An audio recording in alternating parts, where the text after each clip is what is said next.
Movie की शुरुआत होती है इटली शहर में और यहाँ पर हम एक किलर को देखते हैं और किलर की लाइफ के दो रूल हैं। पहला रूल, हमदर्दी सबसे बड़ी कमजोरी होती है क्योंकि किसी भी काम को करते टाइम हमदर्दी जताना हमारे काम पर गलत असर डाल सकता है। और दूसरा रूल, हमेशा अंदाजा लगाओ। और इस किलर को अभी एक मिशन दिया गया है जहाँ पर इसे एक बिजनेसमैन को खत्म करना है और जहाँ से वो अपने टारगेट पर नजर रख रहा था वो एक पुराना ऑफिस था। जब वो अपने टारगेट का पूरा रूटीन समझ लेता है तो फिर वो उसे शूट करने वाला होता है, लेकिन बीच में उसकी सर्वेंट आ जाती है और गोली उस लड़की को लग जाती है और उसका टारगेट उसके हाथ से बच जाता है। इसलिए वो वहां से अपना बोरिया बिस्तर लेके गोली हो जाता है और गन्स वो रास्ते में ही फेंक देता है और फिर वो एक वॉशरूम यूज करता है अपने आप को क्लीन करने के लिए। इसके बाद वो अपने घर जाने के लिए एयरपोर्ट की तरफ निकल जाता है और फिर वो अपने कॉन्ट्रैक्टर को कॉल करता है और उससे दूसरा चांस मांगता है, लेकिन कॉन्ट्रैक्टर उसे साफ इनकार कर देता है और बोलता है कि तुम्हें इसकी सजा मिलेगी। और किलर उसकी बात को इग्नोर करके अपने घर आ जाता है जो होता है डोमिनिक रिपब्लिक में। लेकिन जब वो अपने घर पहुंचता है तो वो देखता है कि घर के बाहर जूते के निशान हैं और फिर वो पीछे के रास्ते से घर में एंटर करता है और देखता है कि उसके घर में सामानों को तोड़ दिया गया है और साथ ही में उसे खून के निशान भी दिखाई देते हैं, जिससे कि उसे ये लगने लगता है कि उसकी वाइफ को नुकसान पहुंचाया गया है। और फिर वो वहां से जाता है हॉस्पिटल में जहाँ पर उसकी वाइफ होती है जिसके सर पर चोट लगी हुई है और साथ ही में वो अपने वाइफ के भाई से भी मिलता है। फिर वो उसको बताता है कि आपको ढूंढते हुए कुछ लोग आए थे, आप नहीं थे तो इसलिए उन्होंने मेरी बहन को नुकसान पहुंचाया। और वो लोग एक ग्रीन कलर की टैक्सी में बैठकर जा चुके हैं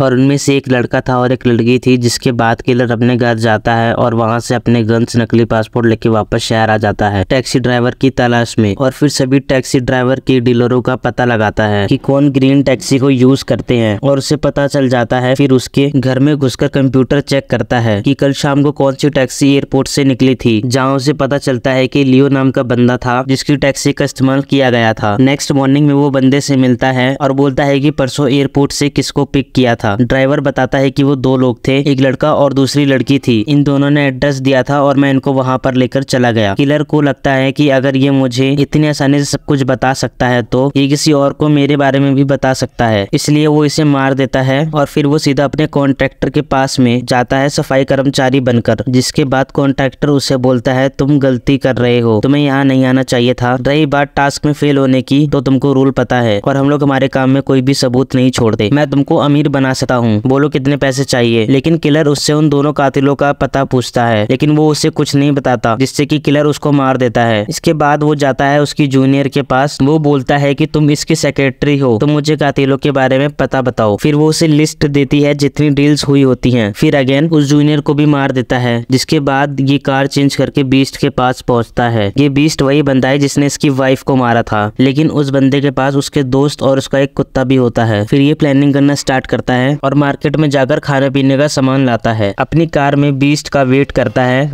और उसके दोस्त भी जा चुके होते हैं। फिर किलर सबसे पहले उसके कुत्ते को बिस्किट खिलाकर बेहोश करता है और घर में एंटर करता है और बीस्ट को भी पता चल चुका है कि उसके घर में कोई घुस चुका है और फिर दोनों के बीच जमकर लड़ाई होती है और फिर किलर उसके सर पे गोली मारकर उसको मार देता है। मारने के बाद किलर वहां से निकल जाता है अपने अगले टारगेट के लिए और वो उसे मिलती है एक 5 स्टार होटल में और वो सबसे पहले उसके बैग से गन निकाल लेता है। वो लड़की भी समझ चुकी है कि वही किलर है। वो लेडी किलर से बोलती है कि आज मेरी लाइफ का आखिरी दिन है, मेरे साथ खाना खा लो फिर मुझे मार लेना। फिर वो वहां से खाना वाना खाकर निकलते हैं और रास्ते में वो लेडी गिरने का नाटक करती है और बोलती है कि मुझे उठा दो, लेकिन किलर उसको उठाने के बजाय उसको चक्कू मार देता है। लेकिन अब वो मेन क्लाइंट तक पहुंचने के बारे में सोचता है कि उसने ये कदम क्यों उठाया। फिर रात में वो उस बिजनेसमैन के घर में जाता है। वो किलर को देखकर बोलता है ना तो मैं तुम्हें जानता हूँ और ना ही इसमें मेरा कोई हाथ है, मैंने तो बस तुम्हें अपने कॉम्पिटिटर को मरवाने के लिए हायर करवाया था। तो किलर समझ जाता है कि इसमें इसकी कोई गलती नहीं है और किलर उससे बोलता है कि दोबारा मेरे रास्ते में मत आना और वो वहां से निकल जाता है। और इसी के साथ ये मूवी खत्म होती है। और अगर आप लोगों को ये वीडियो पसंद आई तो वीडियो को लाइक करना और शेयर करना और साथ ही में चैनल को भी सब्सक्राइब कर देना।